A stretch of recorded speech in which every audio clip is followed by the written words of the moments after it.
presented some research where we had analyzed 1,400 UX researcher job description. And these were collected over about 9 months. So we've developed a process where we can essentially comb the entire UX researcher job market inventory every month from an API. And we're hoping that now that we've kind of done this proof of concept, we can do the same with design roles, even product manager roles, so that we can get a more holistic sense of what these proportions look like in real time.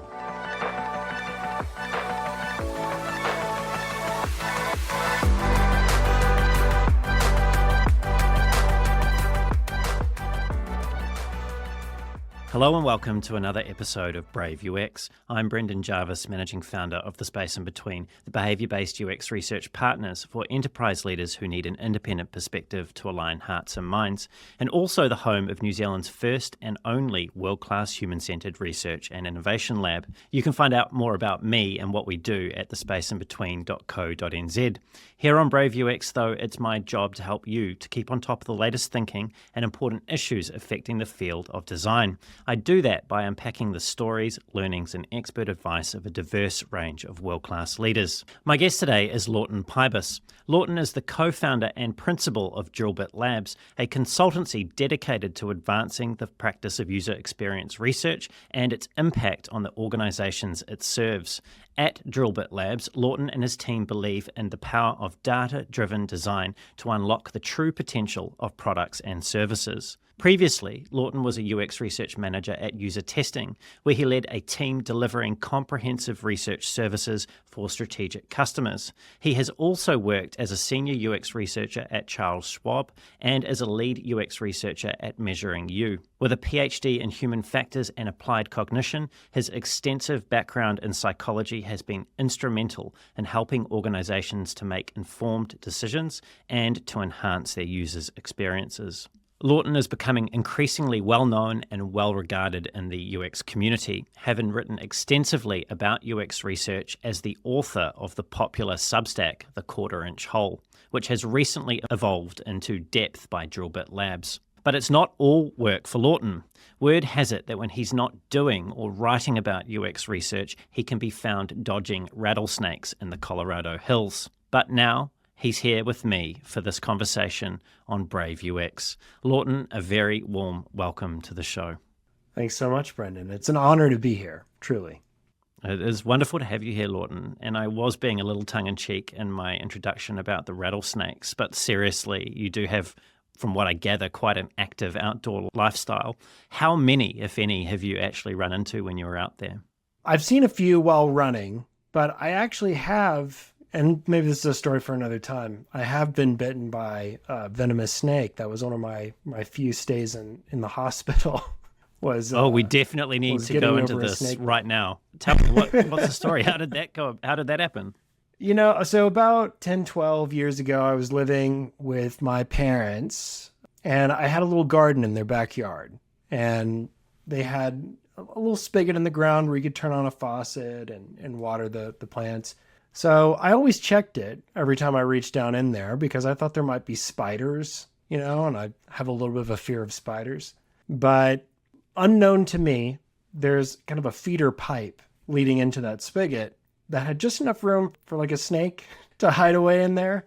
And sure enough, there was one hanging in there and I got bit. Next thing you know, I'm in the hospital and getting the anti-venom and all that stuff. So it was fun story in hindsight. It was some of the worst pain I've ever experienced. Can imagine. Did you find out what kind of snake it was? Never got eyes on it. They said that it was probably not a rattlesnake, actually. Probably was something like a cottonmouth or a copperhead snake. But fortunately, they have sort of like anti-venom that covers everything, and that was what they tried to administer to me. Yeah, I didn't actually realize that either, but we just got back from Australia, and I learned while I was there that there is like a blanket anti-venom, right? Like you don't need to have put eyes on the snake. They'll give you something and it basically covers everything. Yeah, they give it to you kind of slowly, saying, sometimes people are allergic to it, which of course I was. So that was the next exciting thing. So I didn't end up really getting any anti-venom, but it kind of fades over time. And obviously I'm here to tell the tale. And so where does your heart or your mind go to when you've seen those rattlesnakes out and about now? Like, do you start running in the different direction, or have you made your peace with them? Some people have a very deep fear of snakes, and I've never been one of those. And even to this day, I'm not one of the, like I said, the spiders were the things that always kind of got under my skin. But if anything, I might be a little more fascinated by snakes. I feel like I have I have a certain level of intimacy with them at this point. I mean, not like I want to get bit again, but I guess I'm less afraid of them, if that makes any sense. I'm picking up that Snakes on a Plane is higher up your list of movies to watch than Arachnophobia. There you go. Something else I was curious about, and that is your last name. And why am I talking about this on the podcast? Heaven knows, but it's one of the things that I was interested in. And I took the liberty of doing what I have learned is called onomastics, a bit of amateur onomastics. And I had a look at the meaning and origin of your surname, and I learnt that it has English, Norse Viking origins. It even has its own coat of arms, which I thought was really impressive. Are you familiar with its meaning and origin? You are probably more familiar than I am at this point. I mean, what I know of my family history is that I come from the part of the world where all the pale people are, right? So, as you said, kind of English, Scandinavian, Germanic. It's all in the mix there. But no, tell me what you found out. So, 9th century. So it's very old as far as surnames are concerned. And that's because surnames really only came about when they introduced individual taxation. So before then, I presume that people didn't really use surnames, they just had first names. Anyway, it means the bushy hill. And there's also some line of thought there that it could mean pike bush or spiky bush, which could be gorse if you're thinking about, say, Scotland. And the gorse bushes there.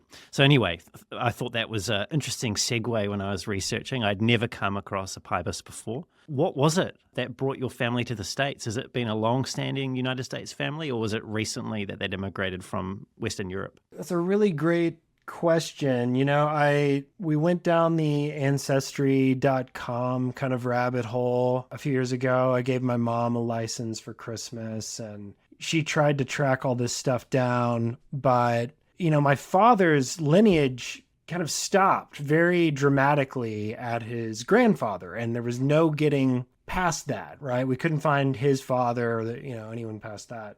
And as we dug a little deeper, I mean, already I've told you about the snake bite. This is going to sound kind of larger than life, but it's true. My father's grandfather, my great-grandfather, was a bank robber in the Old West. And so, I mean, there was a period of time where he was wanted by the law, and he kind of died an early death. So he may have changed his name, right? He may have taken that on. We're just not sure. It's a dead end. That is fascinating, especially considering a few years ago I played Red Dead Redemption 2, and I'm getting flashbacks from that game. What a fascinating story! Wow, yeah, I certainly wasn't expecting that today. There's like a real newspaper clipping. I could send this to you, where it talked about the bank robbery, and they blew off the vault, and the town came out in the middle of the night, and people were shooting back at him. I mean, really, it was something out of a movie. Wow.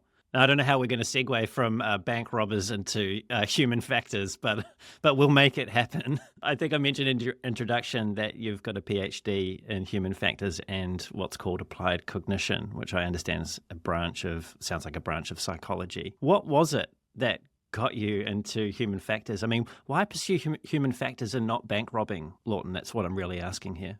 I think we Pybus men try to earn an honest living. And, my parents instilled in me to work hard and study hard. So I, like a lot of people, kind of chose a passion major in university, right? So I was interested in people and what makes people tick. How do they think? So I got into psychology.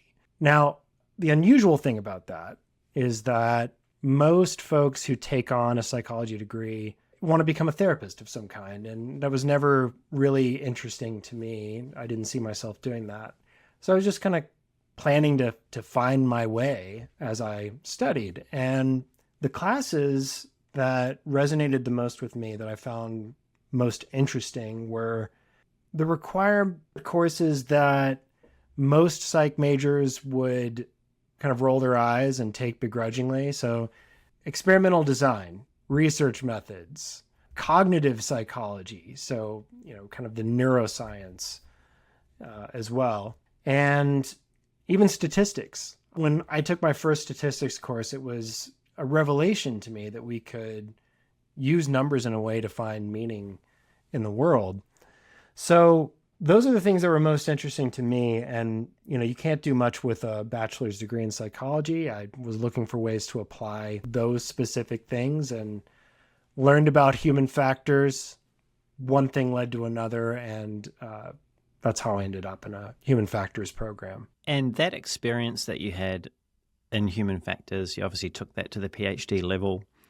How has that shaped your approach that you've taken in applied research, as in with UX research? How have you brought that through into your UX research practice? So one thing that's a little different in a human factors PhD program, or at least the one that I was in, is that unlike many doctoral programs where folks are generally on a academic path, right? They are publishing, they are looking towards a postdoc and then kind of a tenure track position after that. I'd say 9 out of 10 of the students in my program were specifically gearing up for user experience research roles. So that was kind of the precedent that was set.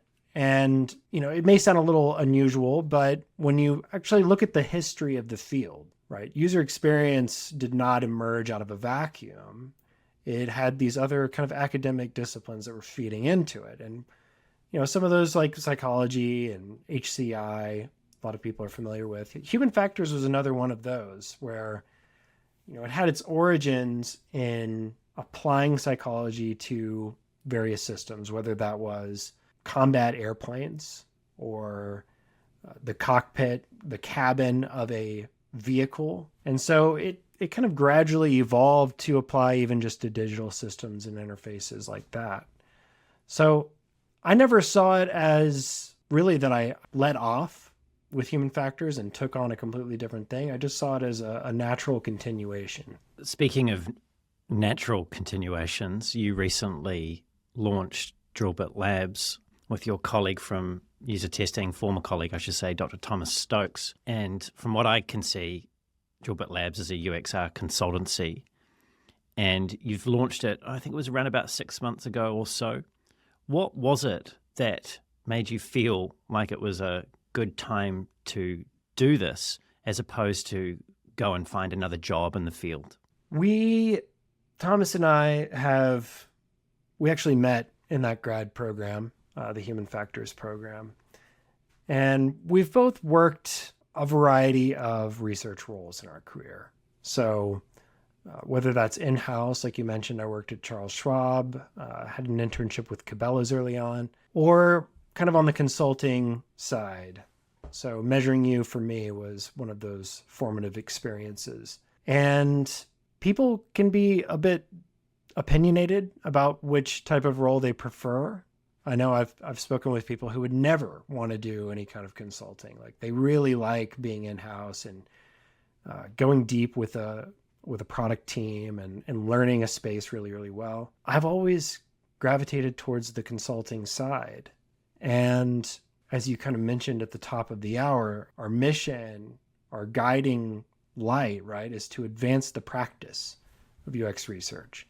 And I think we find ourselves in this moment right now where we've gone through years of layoffs in the tech space. And I mean, you still see it whenever you scroll LinkedIn or go to a local meetup. You hear people saying like, what is our purpose? What are we here for?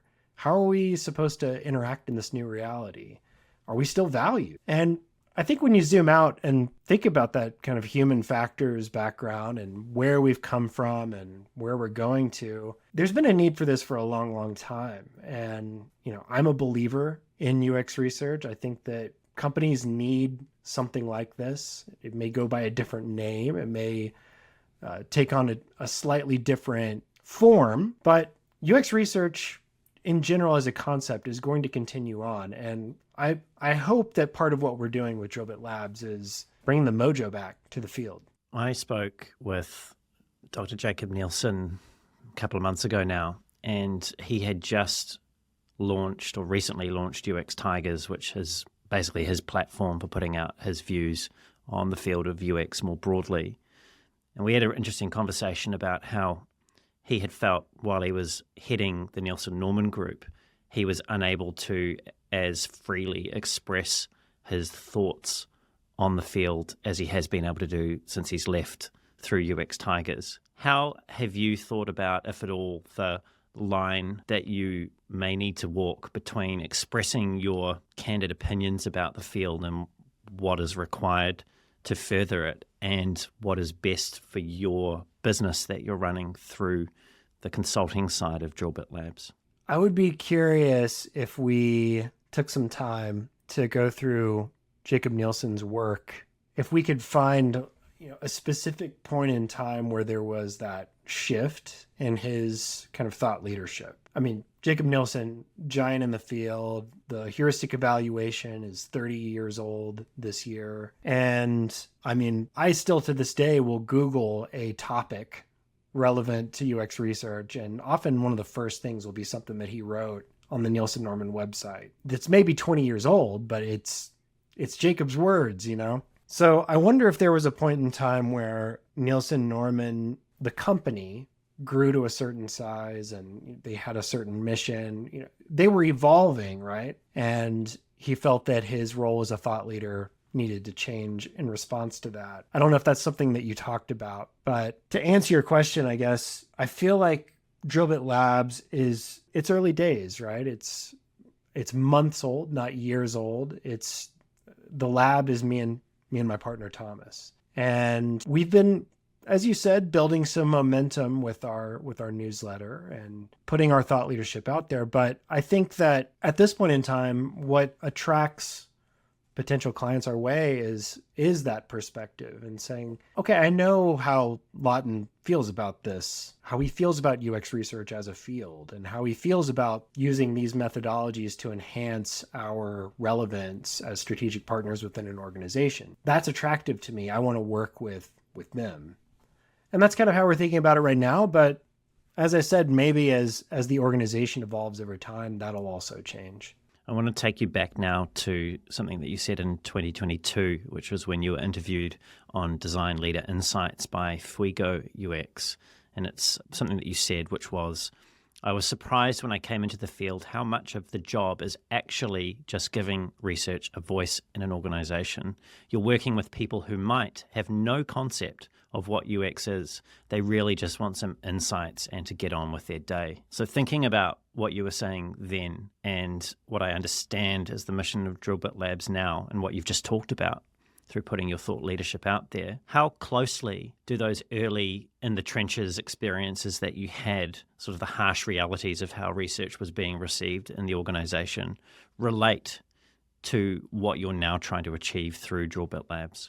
So when we talk about advancing the practice of UX research, there are a lot of different ways that can look, right? So let's say you're at a startup and maybe you don't have a dedicated UX professional where, we have employees in the number of teens or something like that. That's going to look different than an enterprise organization that's had a UX research team for 25 years. And I think the reality looks different for both of those. And likewise, it looks different when we're consulting with those groups. So on the startup end, it may be helping them to prove the value of what user experience can do. It may be helping a very small UX research team, maybe just one person, to amplify their impact and build upon what they've already started. But on the other end of that, again, a well-established, mature UX research team, maybe they're wanting just to reach kind of the highest levels of maturity, and it's coming up with a game plan to do that.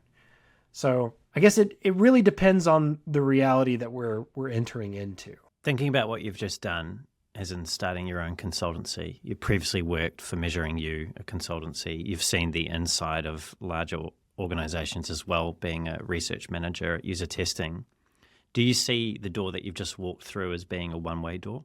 I like that phrase, one-way door. And that's something that Thomas and I often use when we're trying to make decisions about the future of Drillbit Labs, right? Is this a decision that we can't reverse, or is it a decision that we could easily back out of? And starting a company, starting a consultancy of your own, as you well know, is no small thing, right? There's a lot of planning, a lot of legal logistics, setting up an entity, setting up a bank account, getting insurance, all that kind of stuff. And, you have to have planned for it and maybe given yourself a safe buffer to float yourself during the lean periods and things like that. It's not a small decision, but is it a one-way decision? I don't think so.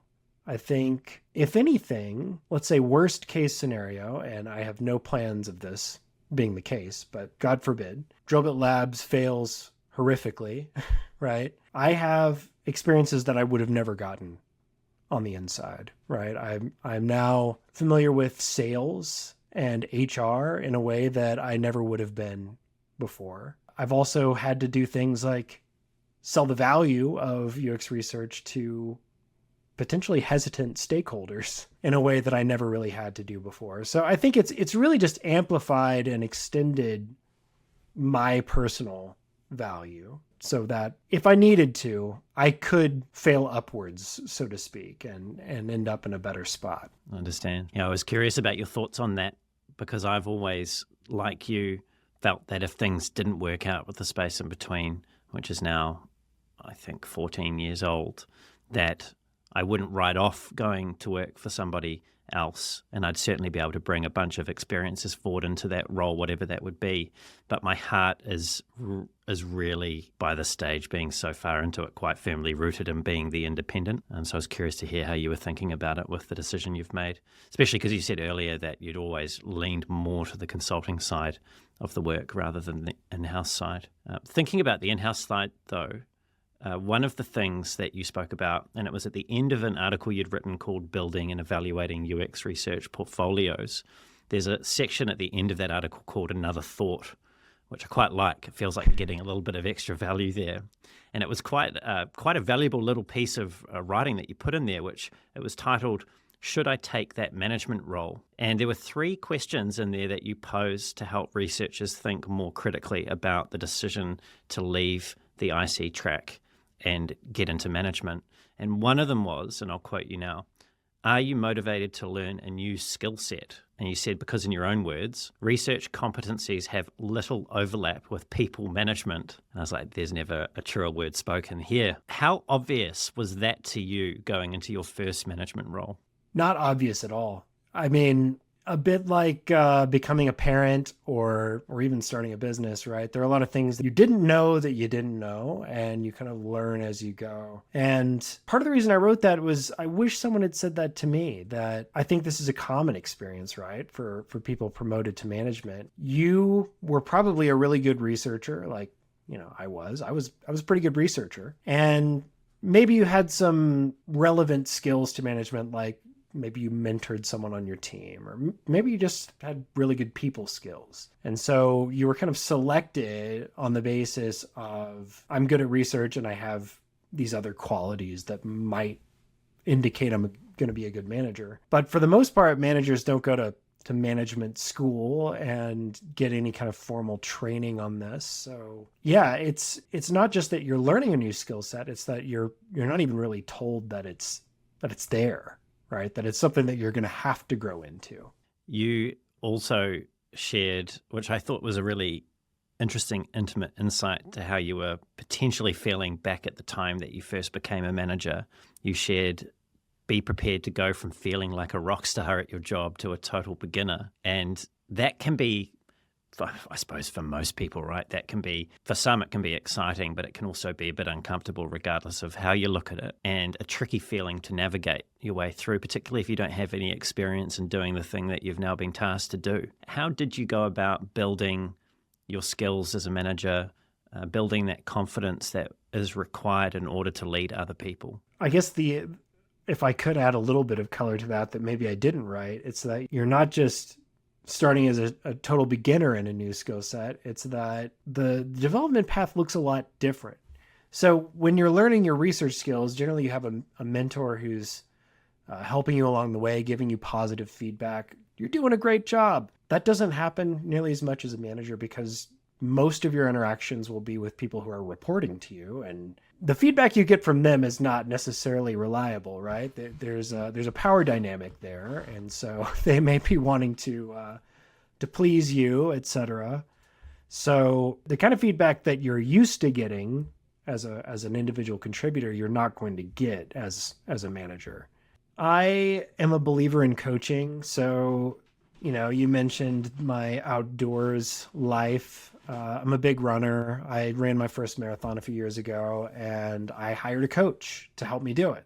And I would highly encourage anyone who wants to do that, hire a coach. They will help you to reach your goal. And so I also hired a coach, a leadership coach, when I took on my first management role, and it was incredibly helpful to me to have specific kind of situations and scenarios that I didn't know how to feel about, and to talk to someone who isn't in my organization, who isn't beholden to the politics of the organization, or again, that kind of power dynamic relationship with me, to get that impartial and objective perspective. And even if I didn't get clear direction on what I should have done or how I would have done it differently, it was just incredibly valuable to bounce that off of another person.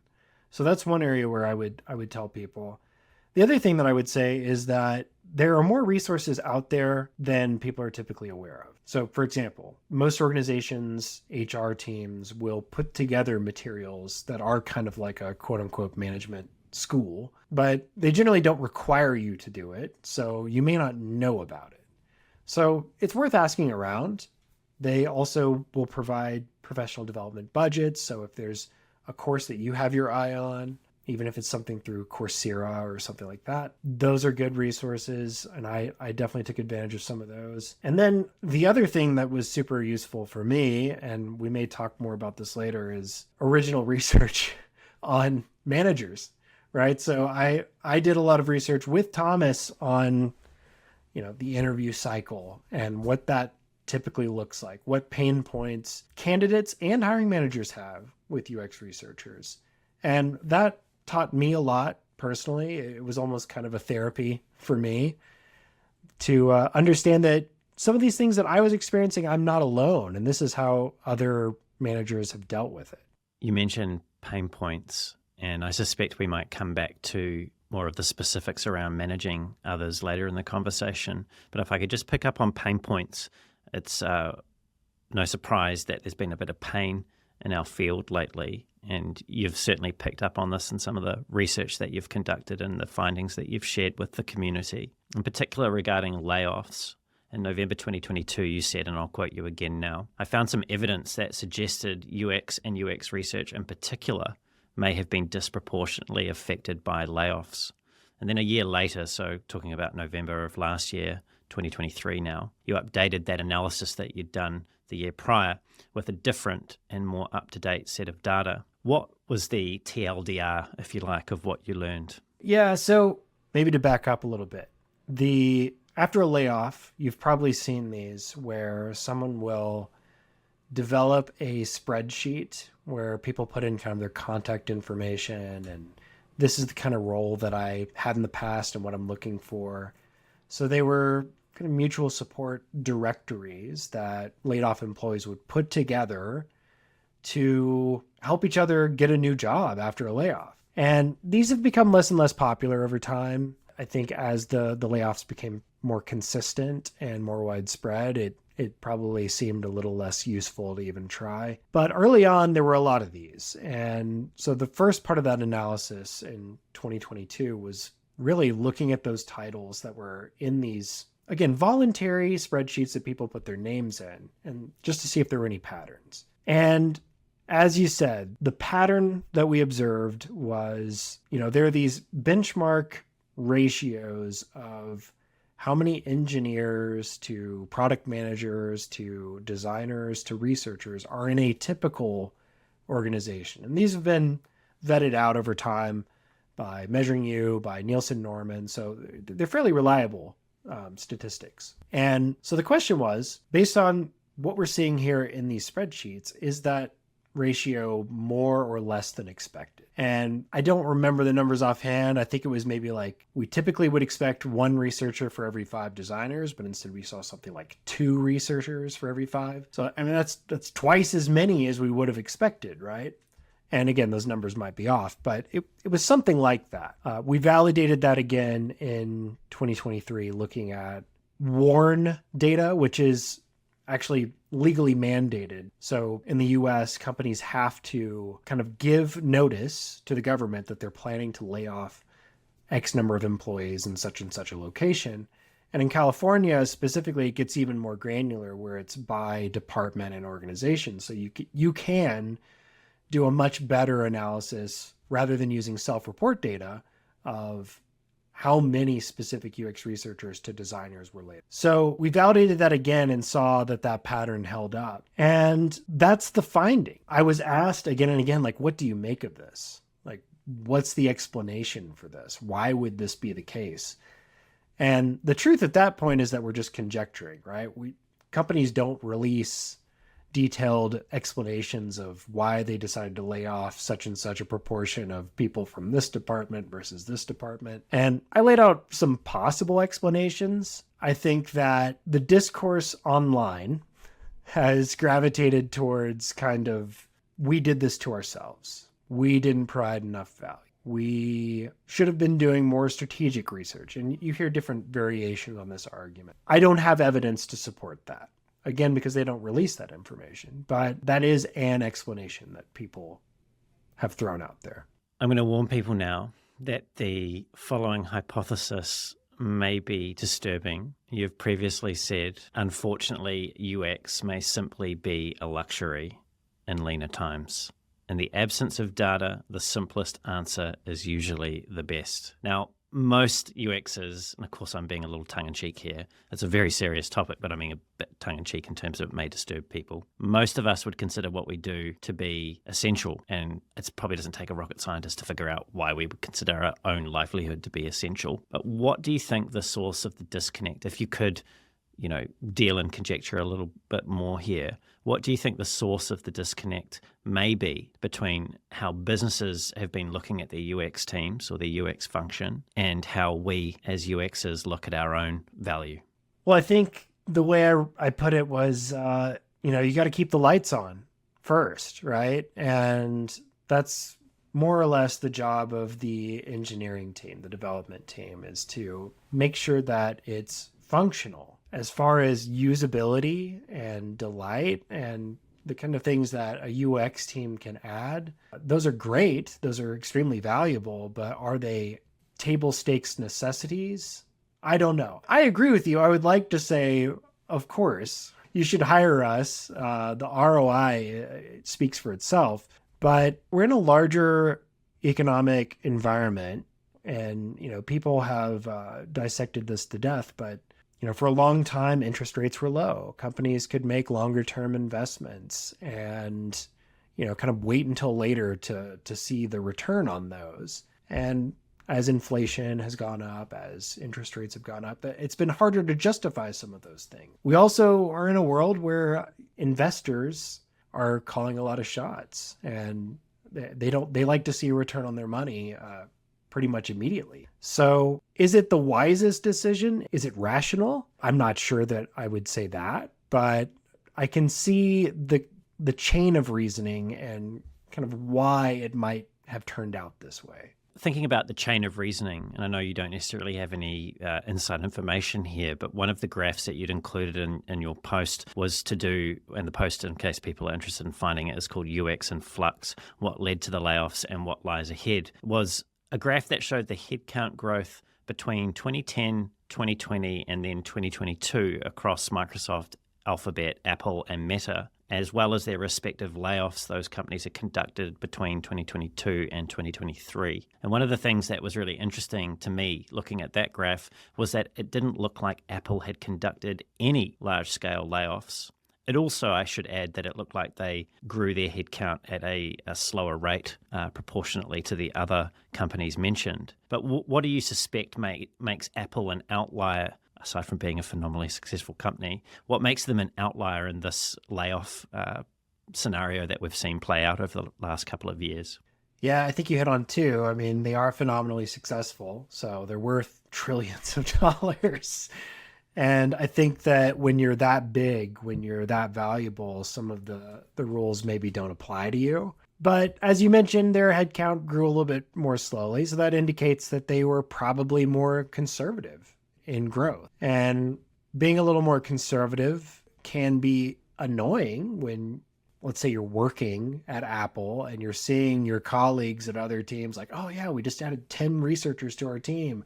And you're thinking, well, we could use 10 more. Why haven't we done that? It could be annoying during those kind of boom times, but in the leaner years when you see all these layoffs going on, you might be a little more grateful that, okay, we've grown a little bit more responsibly, and we feel really strongly confident that we can justify that this is the team we need. We really don't want to get any leaner than this. So it's almost a philosophical, strategic difference between different companies.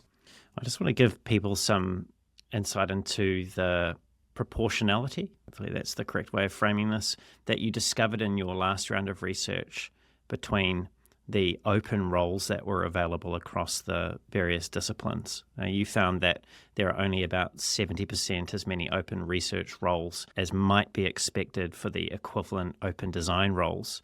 And I think the more challenging finding here was that there were only 33% as many open design roles as you would expect from the open engineering roles. And I think this ties back into what you were saying earlier about the functional precedence that engineering takes in terms of keeping the lights on in the organization, whether it's right or wrong as far as each individual perceives it to be in terms of the decisions that are being made.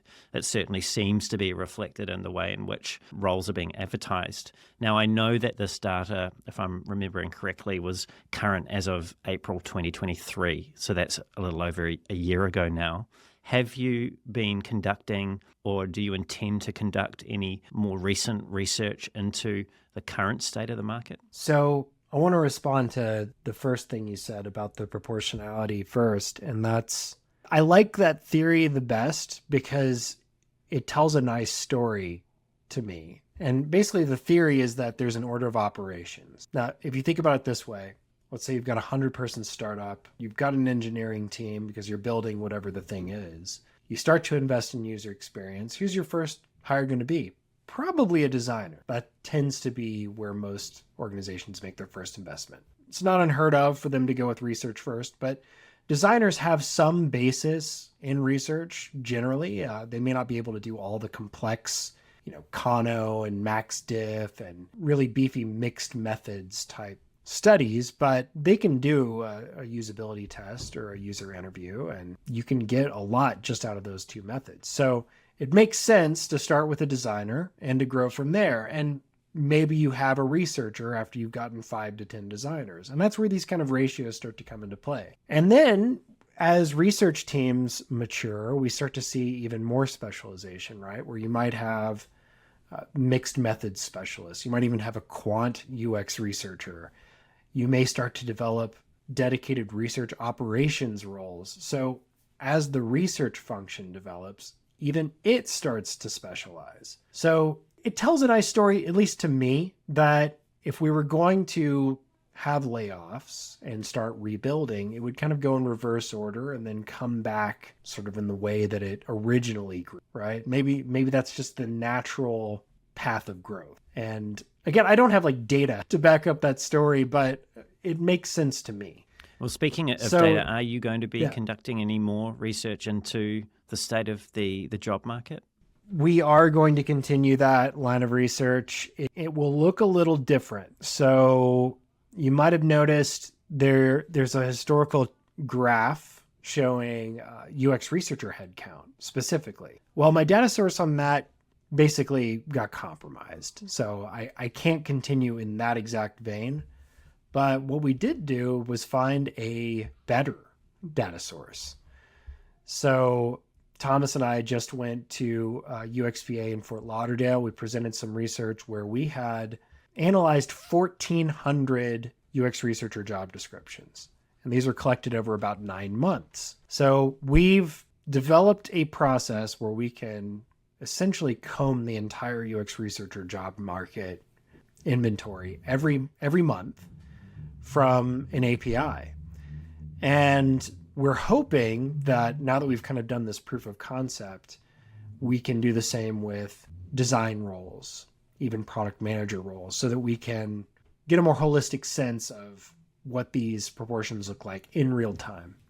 Can you share any insight into anything that you learned that surprised you based off the previous base of insight that you developed? Well, it's a little early to compare things like inventory and how many roles are being offered with the historical data that I had recorded, or we don't even really have a point to compare it against designers and things like that. But what we did do with those 1,400 job descriptions was try to make sense of career progression. So we had everything from internships to senior lead, principal and staff positions, and trying to understand why do seniors slot in where they do and what makes them eligible for the next phase. What is the next phase? Is it lead? Is it principal? So we kind of created a data-driven career ladder, if you will, that's company agnostic. So if your company doesn't have a career ladder, you can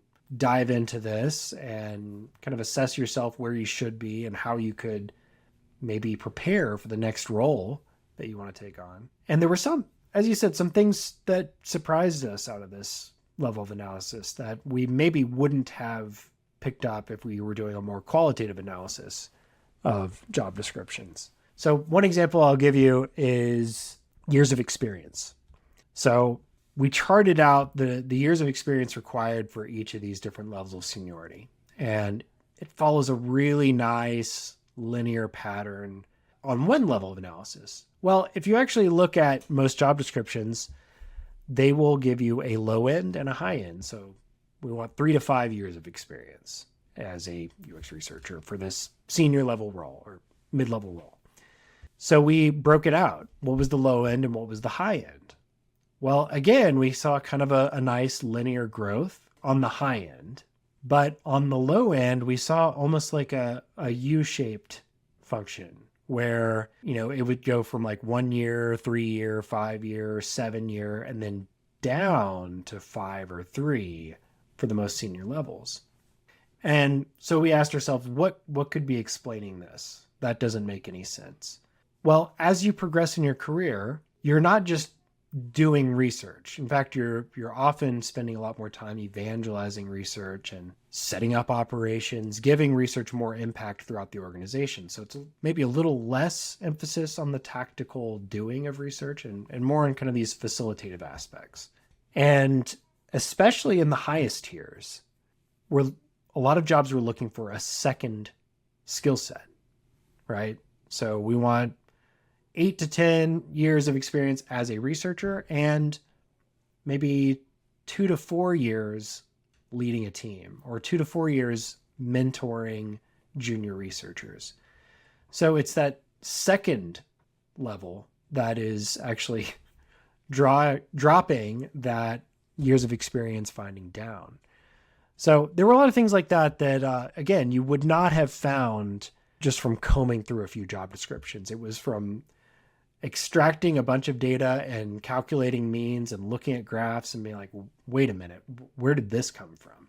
It almost suggests that there's some sort of second mini career. It's like a minor alongside the major, perhaps, that if you can start to see what those are and where the demands for those minors are and when they become relevant to organizations, it could help you as a practitioner to think ahead about what type of minor I might want to pick up alongside my UX research that may see me into that management track or help me further my IC career. Yeah, and going back to what we said earlier about congratulations, you're a manager, now you have to learn this new skill set, giving people that heads up of, okay, this is expected for a principal level role. I don't have experiences doing that. Maybe I should start trying to work that in somehow. Hey, just coming back briefly before we move on to something else, coming back to the broader conversation about the layoffs and where we currently find ourselves. Now, I know that's a little murky because the latest data is about a year old at this stage, but you had a bit of a silver lining in there. And sometimes I understand if you're listening to this and you've just lost your role or you've been through more than one round of redundancy, it can seem like maybe this is a bit in danger of bright siding. It's definitely not intended that way. But I did want to pick up on this because I think it is important to share the data in a way that people can start to see the present or hopefully the future more clearly. And I'll get to the point now. So what you said was that there were some encouraging signs in there that there was potential recovery for tech jobs, and also that there was some signs that even though we've been through all these layoffs, that the number of open roles that are currently or were currently at the time being advertised for was greater than the number of open roles that were advertised for in 2020 or prior to 2020.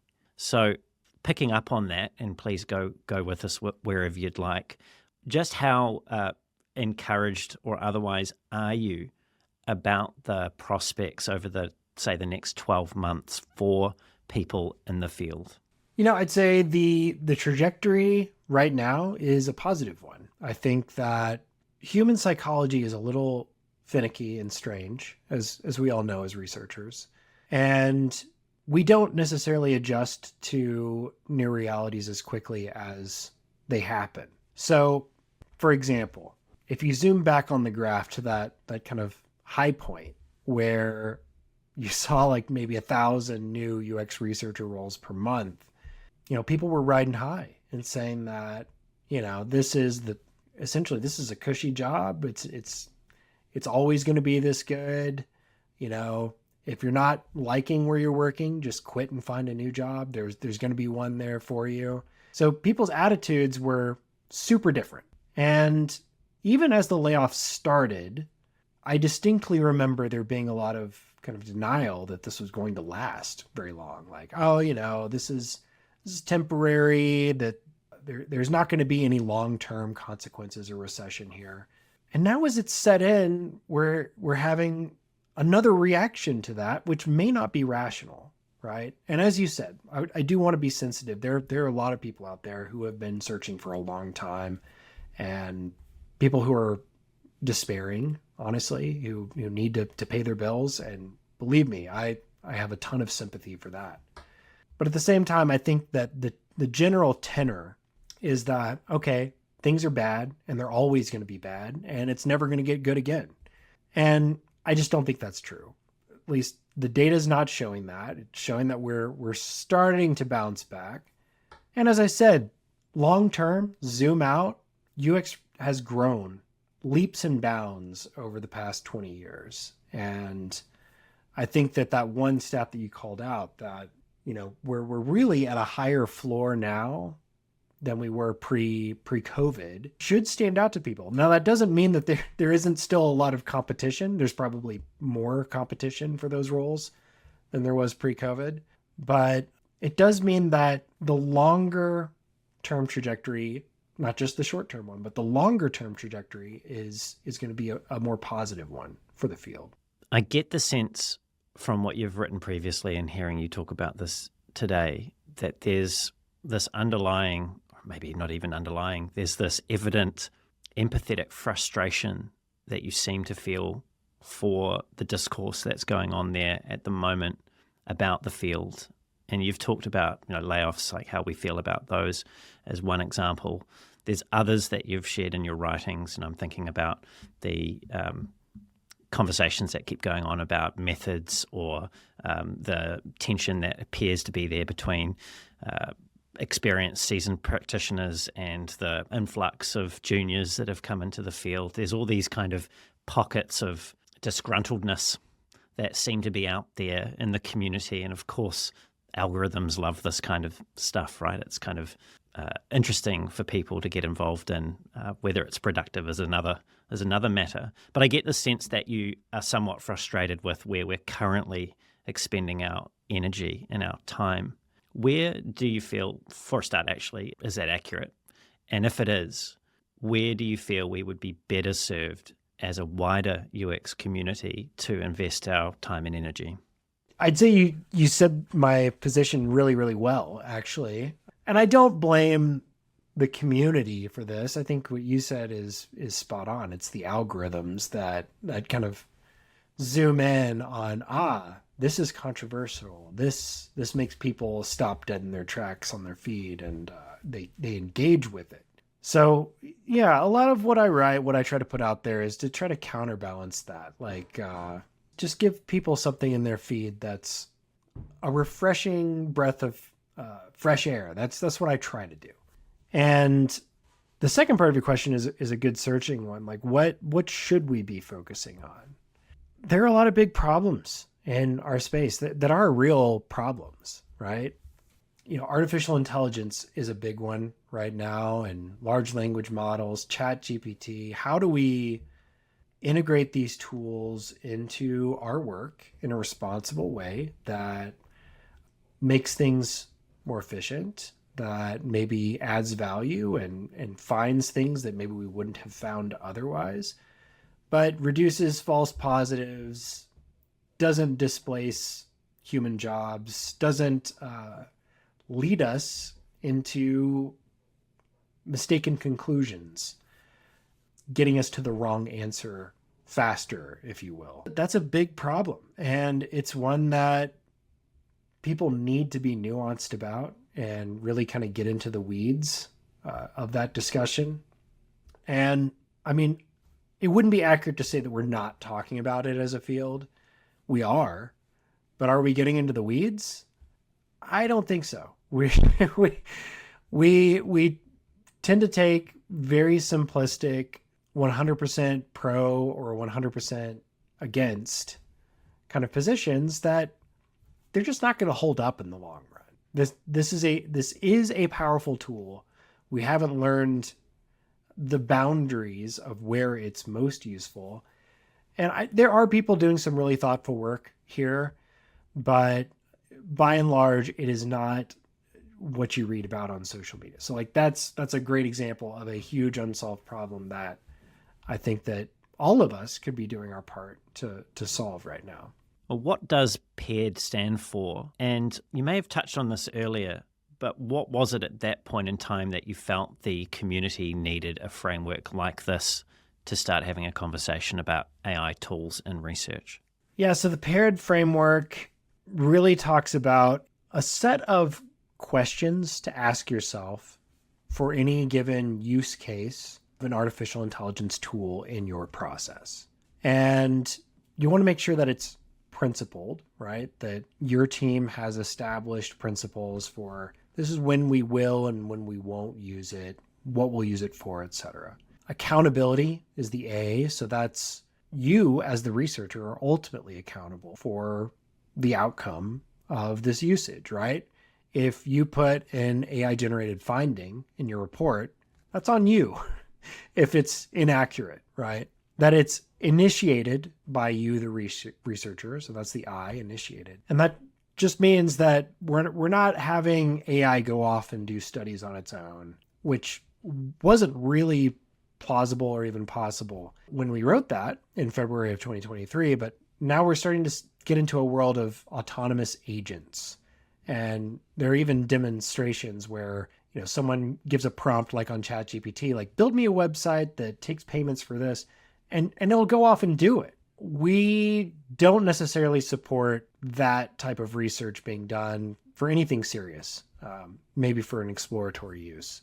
That it's reviewed by a human, which is the R, and then E is for enabled. So making sure that the team has everything that they need to do this properly and safely, and that it's all documented. That's the final D. So all of the kind of decision-making process that your team has made around these things, let other people get up to speed and kind of check your work.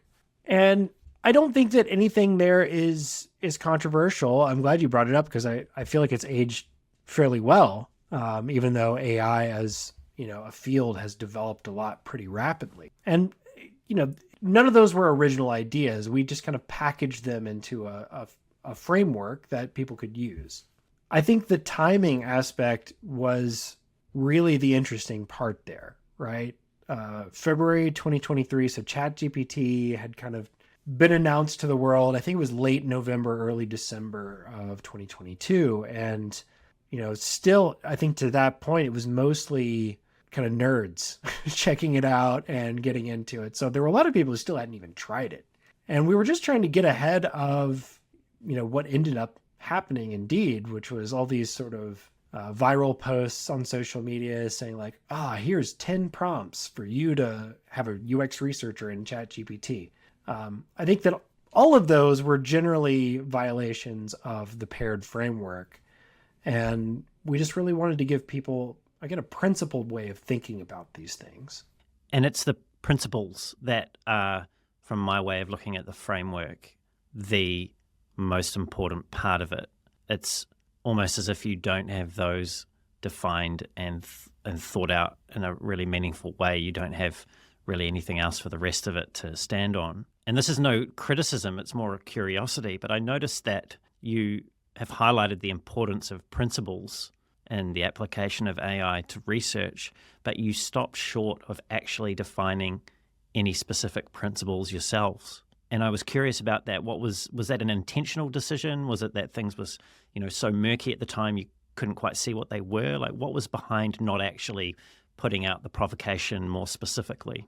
There's Jacob Nielsen put together his heuristics, right? And if you go back into the history of that, there were all of these different findings and recommendations in the early days of usability testing and interface design that people had so many sort of tips and, if you want to call them, principles of design, that it became almost too much. And so he used some fancy statistical techniques to simplify those and kind of rename them and came up with the 10. And that's what made them sticky. And I think that ultimately we'd love to do something like that in the artificial intelligence space. But it's still early days in a sense. I mean, artificial intelligence isn't new, but kind of this generation is. And so the way that it's interacting with the world, it's still a little bit to be determined. The other reason why we didn't want to develop anything too prescriptive early on was I think that this is going to be different from team to team, right? Depending on what your team is working on and maybe its particular risk tolerance or maybe how far it's working out. At Drillbit, we work with teams that are almost like the in-house futurists, and they're working 5 to 10 years out. So the principles for a team like that might be very different from, let's say, the team I used to work with at Charles Schwab, which it's a financial institution. People have their life savings in it, right? They're going to be much more risk averse.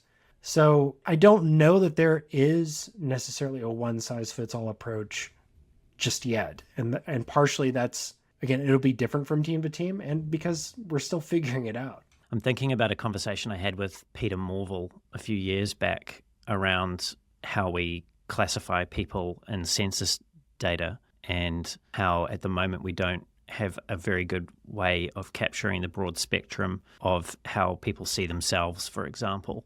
And I don't know why I'm thinking about that when I'm listening to you talk about principles, but I suspect it's because defining something too early where it has multiple different applications depending on the team, the organization, how far out they're looking, all those factors, it seems to come back to why perhaps you started with questions or I suppose a more open provocation. On the other hand, I do wonder if more broadly our field suffers more recently from a lack of universality in some of the ways in which we think about the work that we do, even if it's from the perspective of if we had something, even if it was wrong, at least we could point to it and then have informed conversations about why we disagree.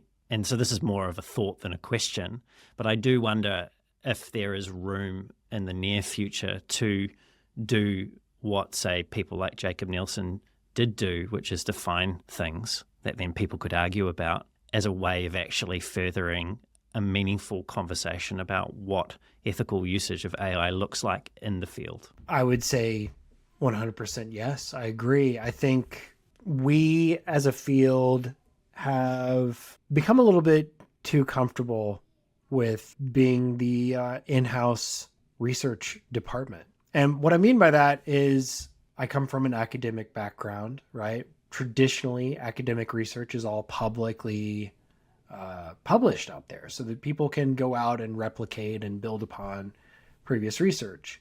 And there are good reasons why we don't do that in industry for the companies that we serve, right? That we're often doing confidential work that maybe gives our company a competitive advantage. But as you said, there are principles, there are kind of overarching guidelines that maybe do come out of some of these studies that we do that would be beneficial and wouldn't harm our organizations if we shared them. And I've been on the record as saying it should be everyone's duty to try to contribute to that public discourse. I've talked about some of the research that we've been doing and publishing and talking about at conferences, and even some of the ideas that we have, like, oh yeah, this is something that we want to look into too. But I mean, there's only so many hours in a day, and it's just me and Thomas, right? So like, I think other people need to pick up the torch, and which isn't to say that no one has, but I feel like more people should feel empowered to be a part of that conversation. I wonder how much of that ties back to the connection or lack of connection people feel to what I would say are like the governing bodies, if you like, or at least they govern some of our body of UX, like UXPA and other organizations. I know there's been some trouble out there recently with some of the oldest ones falling over, not being able to sustain themselves. And yeah, sort of symptomatic of that disconnect. But just coming back briefly, because I know we need to wrap things up shortly, this conversation, and I wish we had more time to talk about this in more depth, but what you've been talking about there with picking up the torch feels to me like the thrust of the article you wrote, which was called You and Your UX Research. And it's a wonderful reflective piece that I think that everyone listening or watching this should go and check out. And the TLDR for people is that you'd picked up on it was inspired by the late Richard Hamming's provocative talk called You and Your Research. And in there's many great things, and definitely people should go and check it out. But in there's an argument to pursue work of significance, to seek important problems. But there's also something that you talked about regarding the importance of independent thinking and the courage that goes behind that. And you said, and I'll quote you now, you said, Hamming champions the courage to pursue independent thought even in the face of conventional taboos or fear of failure. By daring to ask impossible questions, researchers can unlock breakthroughs where others have faltered. Now, where I sat with that is I love it. It's courageous, right? It's right in alignment with the purpose of Brave UX and these types of conversations. So I'm 100% aligned with the key message there. It sounds really noble as well, and I quite like that pursuit, that conviction that has to go behind independent thinking. And I feel that we need more of that. And then I came to a place where I was thinking in my little corner of the world and the type of work I do as a researcher, what does that look like? What does that practically look like in the type of applied research that we're doing, and not I suppose it was applied research that Hamming was doing, but from the perspective of a UX researcher, what does that independent thought look like? I think it'll look different for everybody, but I can maybe add some color to what it has looked like for me, and maybe there are some lessons to draw from that. So I enjoy writing, right? And I enjoy conferences. So, I mean, these are things that I'm kind of intrinsically motivated to pursue. And I think it's worth, again, a lot of people with academic backgrounds might resonate with that. If that resonates with you, then I think it's worth talking with maybe your manager and saying like, hey, this is something that I'm thinking about. How could we possibly construct a study where I could carve out a piece of it, that some of it might be public facing? And simply starting that conversation and seeing what that process looks like can open some doors. Now, the question about like, well, what would I spend my time trying to investigate? For me, in my work with clients, or even just things that I have been, so like we talked about the management research and how like that was partially therapy for me. Those were questions that came up in my day to day about like, what are the best practices here? Well, I'm a researcher, so naturally I kind of gravitate towards using research methods to solving that. And I think the same thing, like when I'm working with clients and a particular issue comes up several times, I'm starting to sense a pattern. Maybe we've been using a stock methodology and trying, to do it in a certain way, and I'm sensing some shortcomings.